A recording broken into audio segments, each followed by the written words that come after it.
Hello everyone and welcome to another video of Rails Reviewed. Today we'll be looking at the South Western Railway's Class 450. These trains are seen as often controversial to many passengers. From the historic Portsmouth to the busy city of Southampton, are these trains any good? Let's find out.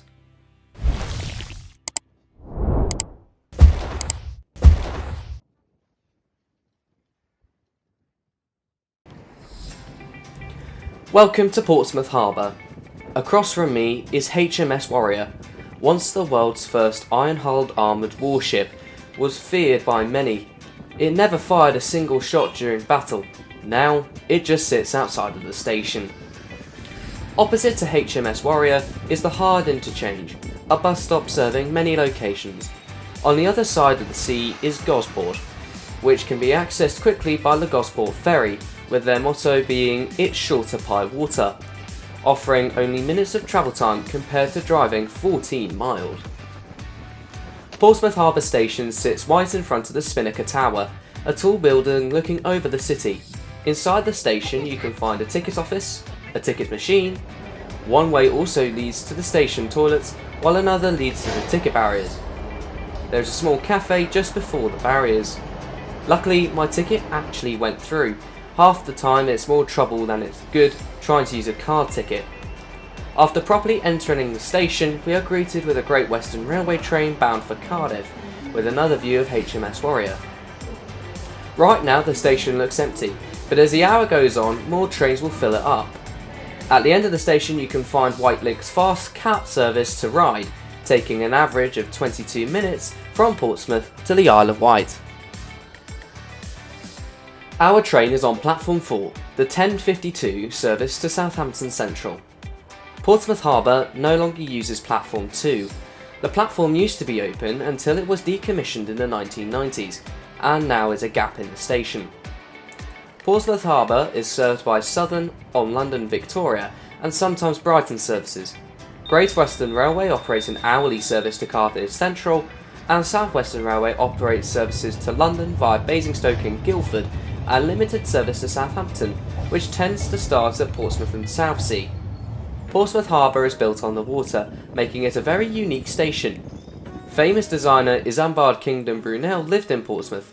Notably, he designed stations such as London Paddington. We get another small peek of Spinnaker Tower, half covered by Gunwharf Quay retail outlet. At the quieter end of the station is a footbridge, linking all the platforms together with stairs at each end. After waiting a little while, our train arrives in, finishing a service from Southampton. This train is the Class 450 in all newer South Western Railway livery. As we board the train, we are greeted by 3x2 seating, a layout which is a common sight on commuter trains, yet can sometimes feel more tight, especially on peak hour journeys. Located at both sides of the unit are small first class areas, which many people dislike more than standard class. Inside are two tables, with one having the flip up for more space. The other table includes air charging, although this can be very faulty at times. Seating in first class is not too comfortable. The seats feel like they have noticeably less padding compared to those in standard class. There are also 4 plug sockets located underneath both tables, giving passengers plenty of opportunity to charge their devices during the journey.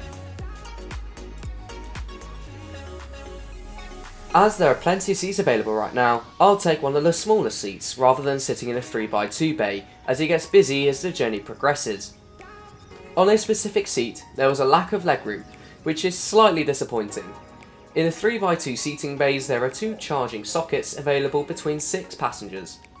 The padding on these seats is fairly adequate and feels reasonable for a commuter train.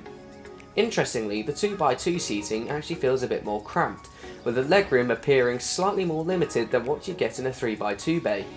On some carriages you can find small bins. At the end of this carriage however was also a larger bin. There are overhead information screens throughout the carriage, although unfortunately these don't show up very well on the camera. We depart Portsmouth Harbour on time. Today sees us travelling to Southampton, where we start at Portsmouth, then heading through Fareham, where we join the West Coastway line, and continue on to Southampton. As we leave the station, we can see the tall Lipstick Tower next to Gunwharf Quay. As we pass the Class 444, we are already halfway between Portsmouth Harbour and Portsmouth Southsea. And soon enough, we arrive into Portsmouth Southsea, which still retains its old dirty canopy. As we depart Portsmouth Southsea, we can see the urban life on what the city centre has become. Although dying in popularity, taller buildings have become popular here. As we come down from the upper level, we can see some sidings that were used overnight, giving direct access to the Fratton depot. The line between Portsmouth Southsea and Fratton sits upon the failed canal, which intended to connect Portsmouth to Arundel. Unfortunately, it failed within a few years due to low profits and contaminating fresh water wells with salt water. We arrive into Fratton Station with a clear view of its newly refurbished footbridge, which took longer than planned to work on. We depart Fratton on time, with a good view of the large depot, which houses South Western Railway's Class 450s and 444s, as well as Great Western Railway's Class 165, 166 and 158s. Just to show legroom once again, it's not ideal for long-term seating, but I'm still grateful for a seat. Each seat comes with a flip-down table, which is small but sturdy. After around 5 minutes, we arrive into Hillsey Station. This station is the least used in Portsmouth, and we departed on time.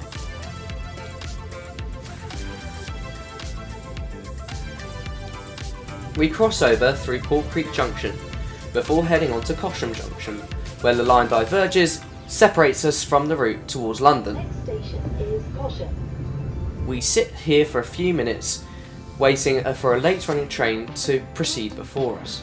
We arrive into Cosham a few minutes late, meaning a Gatwick Express train, although running on a southern service. We depart Cosham around a minute late.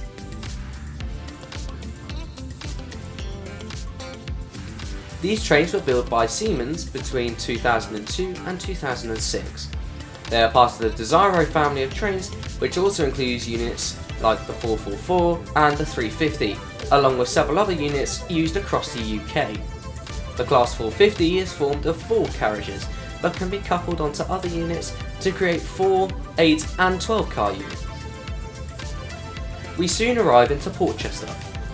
We depart Portchester station a minute late. As it is already busy now, I wonder how busy it will get later on. I will have to do the walkthrough at the end of the video due to the amount of people. We pass the not so busy motorway near Fareham, crossing over the viaduct. We soon arrive into Fareham. Typically, every time I pass through here, the train tends to fill up quickly. We depart Fareham on time, and here we will take the junction that continues to Southampton, avoiding the Eastleigh line. Stations after here are more closer together. We arrive into Swanwick Station. The station is set up to have significant accessibility improvements, including a new footbridge. We depart Swanwick a minute early, making up for time.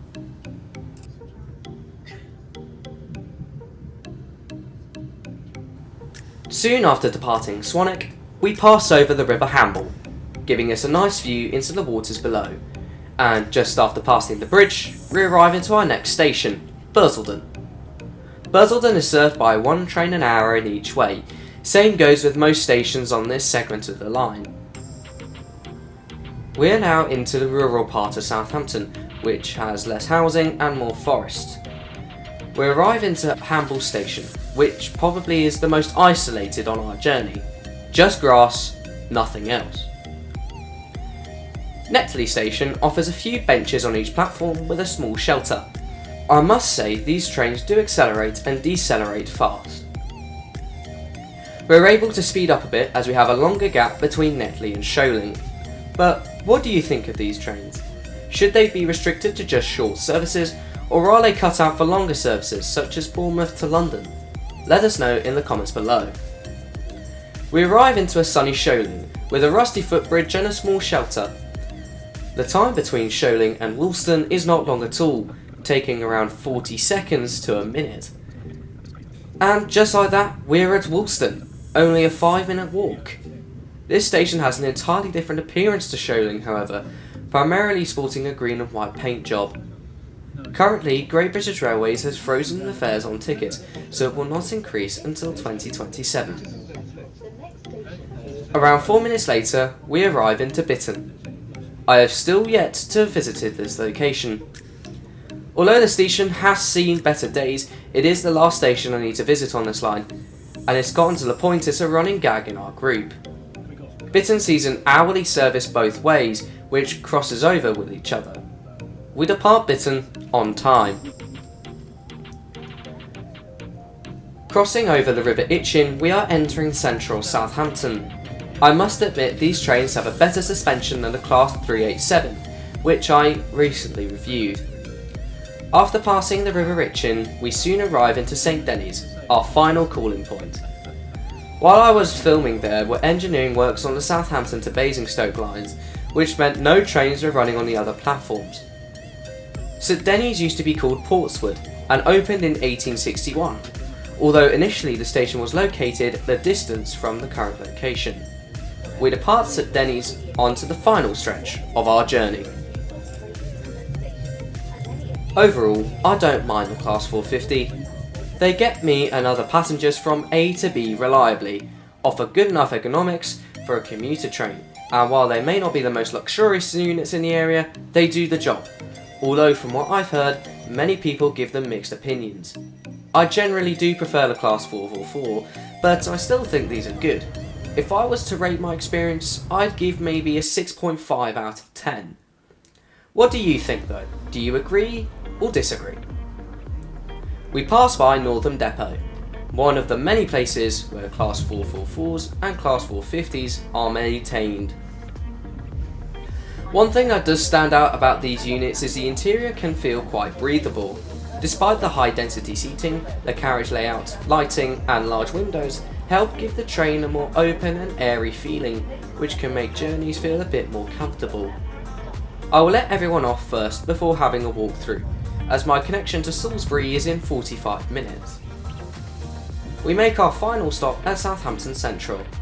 This train will be heading back to Portsmouth, forming the 12:28 service.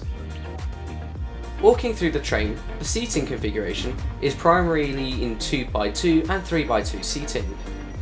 All seats are in the newer South Western Railway branding, and the two immediate carriages contain toilets. This one is the most accessible toilet, giving more space, the locking system is easy, and there is soap, water, and a dryer.